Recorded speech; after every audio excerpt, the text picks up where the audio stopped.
guys, Sandra here from Createinspain. Today I decided to try an experiment and see if I could scan in a stamped image just using registration marks and get it to do basically a print to cut without having to print, because obviously my stamped image is there. And I'm delighted to say I've been able to do it without going through the scan to cut function in Shortcut slot, because that is it's a bit clunky.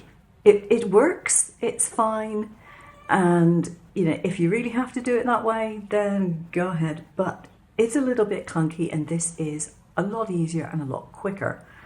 Now, it does rely on you having a scanner. I haven't tried doing it with my phone, but if you've got a printer scanner, then this is an option that works quite well. But there are certain settings that I needed to have in place. So the first thing is I stamped my image several times using a stamping platform on a piece of paper on which I had already printed the registration marks. Now these are page registration marks. So I'm going to go over to my laptop now and show you exactly what I did. So I'm in Shortcut slot 6. And I'm using version 6 because I have a Juliet, and that's the one that will go directly to the cutter. My registration marks are here, and you might be thinking, well, why are they there? Well, it's pretty simple. If you go to cutter and you go to settings, now what I've got is mark inset from page bounds, and I have put them 4mm in from the edges of the page. I find that is perfect. It's close enough that I can get a really big print and cut out of this, but at the same time I'm not in any danger of overstepping my print boundaries for my printer. So that's the way that I've got it set up. Sorry, cat wants to get in on the action. Okay, so let's cancel this for the moment. This has put the registration marks on my sheet here. And all I'm going to do is go to File, Page Setup, make sure that my printer is set to the correct paper size, which it is. And then you go to File and you go to Print. I'm not going to print it again. Make sure you have Print Registration Marks checked and just go to Print it. And it will print the piece of paper with the registration marks on it, but nothing else. And that's exactly what you want it to do for the time being. So now you should have your sheet of paper printed with the registration marks. Mark which is the top and which is the bottom, because you may find that it makes a difference in certain circumstances. And then stamp your image on the piece of paper, wherever it is you want to stamp it.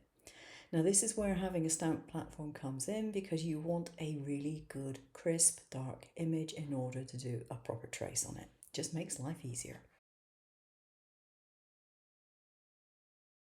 So go to the trace function, choose your image, which is this one here. Now I happen to scan it upside down, but it doesn't make much difference. So I don't want the image layer added because I've already got my image.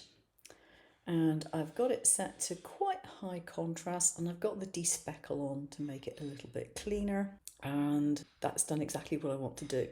Now if you want to trace things which are inside your stamp, then do not use the blackout, but I just wanted an outer line. So I'm not putting an offset on it just here, but you can if you want to, and you just click on OK, and it's going to put that onto your workplace.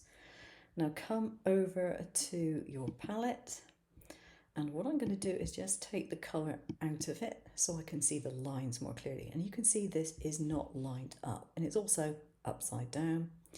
So I'm just going to rotate this. There we go. And I'm going to centre it to the page.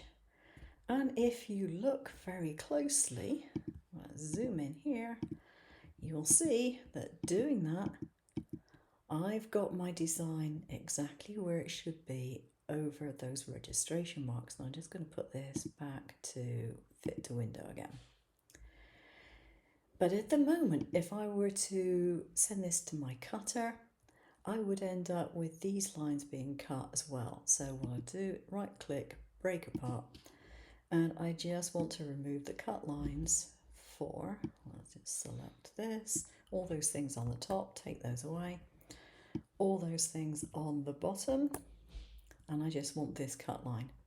Now at this stage I decided, yeah, I will put an offset on it. So I went to path and I went to offset path and I put a 2mm offset on it. Then what you do is you go to cutter, you set it to whatever force and speed you want, and you do it as a print and cut, and you start your scan. And that is exactly what I did. Now I'm going to go back to the paper portion of this and go back to my other camera.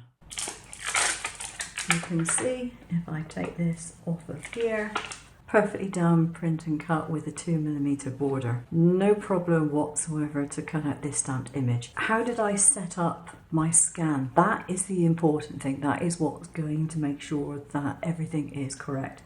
So I've got an HP Smart Tank 570. So this is directions for an HP and I'm using an Apple Mac. I don't know what your printer settings are, but you've probably got something very similar. So I used image capture, not the HP app or whatever it is. I don't have the HP app on my laptop even. So I used image capture for the scanning. Now I set it to use custom size, not just setting it to A4, and I set it up to do 150 dpi, and I set the auto selection to detect enclosing box. Now that seemed to make a difference. If I didn't set it to that, what it did was it restricted it to where the registration marks were, and it interfered with the size of the output. So I used the detect enclosing box, and then when I did that I saw that the little ant lines were going around the outside of the page, which is what I needed it to do. And then I saved it as a PNG to my desktop, and basically that was it. It ended up being like any other kind of print and cut, except for the fact that I'd stamped the image. So yeah, it worked. So I see no reason at all why you can't do that for things like printed papers, if you've got something already on your printed papers, because as long as you can actually scan it, if you put your registration marks onto it, you shouldn't have a problem. And if you've got an A4 printed sheet of card, for example, you can print the registration marks on that. So yeah, it has multi-uses.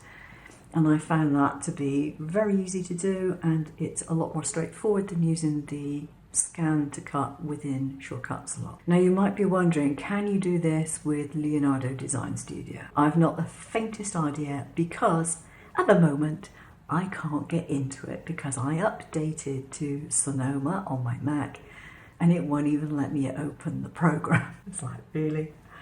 Okay, so I don't know. But if you can open it, maybe you can use the same kind of method that I've used. I have no idea. Just try it and see, and maybe it'll work and maybe it won't. When I eventually get my Leonardo Design Studio to work again, I will probably see if I can do the same kind of method. I don't know if it will allow it, but we shall see. It might not.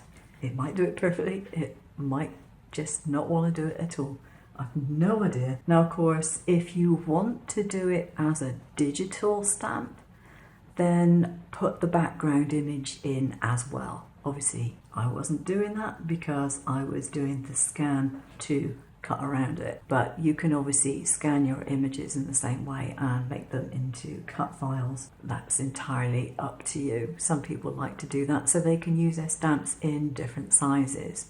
Sandy McCauley did a video on that recently. Hope you're having a good day. Have a nice weekend. I'll see you soon. Take care now.